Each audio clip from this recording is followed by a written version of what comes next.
Assalamualaikum warahmatullahi wabarakatuh. Syekh Muhammad bin Shalih Al-Utsaimin rahimahullah menjawab, pertama, malam kelahiran Rasul Shallallahu Alaihi Wasallam tidak diketahui secara pasti kapan.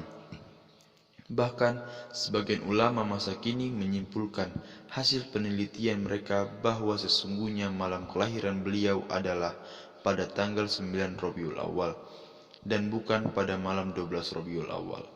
Oleh sebab itu, maka menjadikan perayaan pada malam 12 Rabiul Awal tidak ada dasarnya dari sisi latar belakang historis. Kedua, dari sisi tinjauan syariat, maka merayakannya pun tidak ada dasarnya, karena apabila hal itu memang termasuk bagian syariat Allah, maka tentunya Nabi Shallallahu Alaihi Wasallam melakukannya atau beliau sampaikan kepada umatnya. Dan jika beliau pernah melakukannya atau menyampaikannya, maka mestinya ajar itu terus terjaga. Sebab Allah Ta'ala berfirman, Inna nahnu nazzalna dzikra wa inna lahu lahafizun. Yang artinya sesungguhnya kamilah yang menurunkan Al-Quran dan kamilah yang menjaganya. Quran Surah Al-Hijr ayat 9. Sehingga tatkala ternyata sedikit pun dari kemungkinan tersebut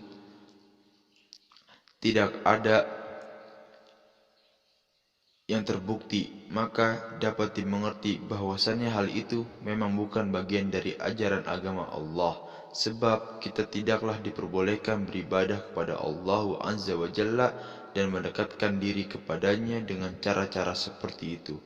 Apabila Allah Ta'ala telah menetapkan jalan untuk menuju kepadanya melalui jalan tertentu, yaitu ajaran yang dibawa oleh Rasul Shallallahu Alaihi Wasallam, maka bagaimana mungkin kita diperbolehkan dalam status kita sebagai hamba yang biasa-biasa saja, kemudian kita berani menggariskan suatu jalan sendiri menuju kemauan kita sendiri demi mengantarkan kita menuju Allah. Hal ini termasuk tindakan jahat dan pelecehan terhadap hak Allah Azza wa Jalla tatkala kita berani membuat syariat di dalam agamanya dengan sesuatu ajaran yang bukan bagian darinya. Sebagaimana pula tindakan ini tergolong pendustaan terhadap firman Allah Azza wa Jalla, Al-yawma akmaltu lakum dinakum wa atmamtu alaikum ni'mati, yang artinya pada hari ini aku telah sempurnakan bagi kalian agama kalian dan aku telah cukupkan nikmatku kepada kalian. Quran Surah Al-Maidah ayat 3. Oleh sebab itu, kami katakan bahwasannya apabila perayaan ini termasuk dari kesempurnaan agama, maka pastilah dia ada di ajaran sebelum dan diajarkan sebelum wafatnya Rasul alaihi salatu wassalam.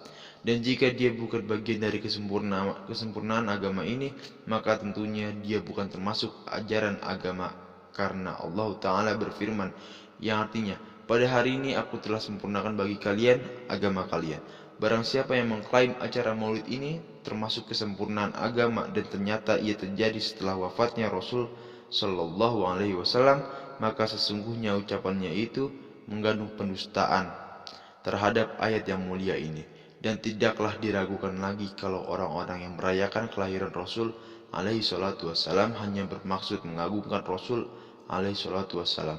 Mereka ingin menampakkan kecintaan kepada beliau serta memompa semangat agar tumbuh perasaan cinta kepada Nabi Shallallahu Alaihi Wasallam. Diadakannya perayaan ini dan itu termasuk perkara ibadah. Kecintaan kepada Rasul Shallallahu Alaihi Wasallam adalah ibadah. Bahkan tidaklah kesempurnaan keimanan seseorang hingga dia menjadikan Rasul Shallallahu Alaihi Wasallam sebagai orang yang lebih dicintai daripada dirinya sendiri, anaknya, orang tuanya, dan bahkan seluruh umat manusia. Demikian pula pengagungan Rasul Shallallahu Alaihi Wasallam termasuk perkara ibadah. Begitu pula membangkitkan perasaan cinta kepada Nabi Shallallahu Alaihi Wasallam juga termasuk bagian dari agama karena di dalamnya tergandung kecenderungan kepada syariatnya. Apabila demikian, maka merayakan maulid Nabi Shallallahu Alaihi Wasallam dalam rangka mendekatkan diri kepada Allah serta mengagungkan Rasul Shallallahu Alaihi Wasallam adalah suatu bentuk ibadah.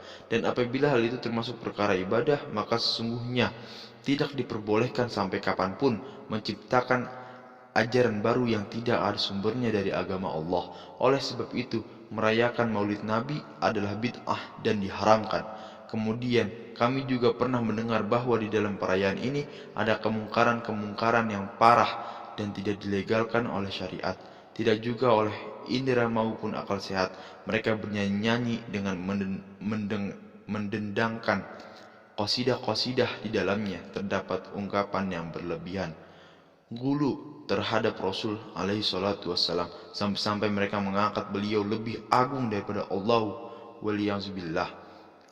Dan kami juga pernah mendengar kebodohan sebagian orang yang ikut serta merayakan Maulid ini, yang apabila si pembaca kisah Nabi sudah mencapai kata-kata telah lahir Al-Mustafa, maka mereka pun sontak berdiri dan mereka mengatakan bahwa sesungguhnya ruh Rasul Shallallahu Alaihi Wasallam hadir ketika itu, maka kita berdiri demi menggantungkan ruh beliau. Ini adalah tindakan yang bodoh, jahil, dan juga bukanlah termasuk tata krama yang baik berdiri ketika menjemput orang, karena beliau tidak senang ada orang yang berdiri demi menjemputnya. Dan para sahabat beliau pun adalah orang-orang yang paling dalam cintanya kepada Rasul Shallallahu Alaihi Wasallam, serta kaum yang lebih hebat dalam menggantungkan beliau daripada kita. Mereka itu tidaklah berdiri tatkala menyambut beliau karena mereka tahu beliau membenci hal itu, sementara beliau dalam keadaan benar-benar hidup. Lantas bagaimanakah lagi dengan sesuatu hanya sekadar khayalan semacam ini? Bid'ah ini itu, yaitu bid'ah maulid. Syukran. Assalamualaikum warahmatullahi wabarakatuh.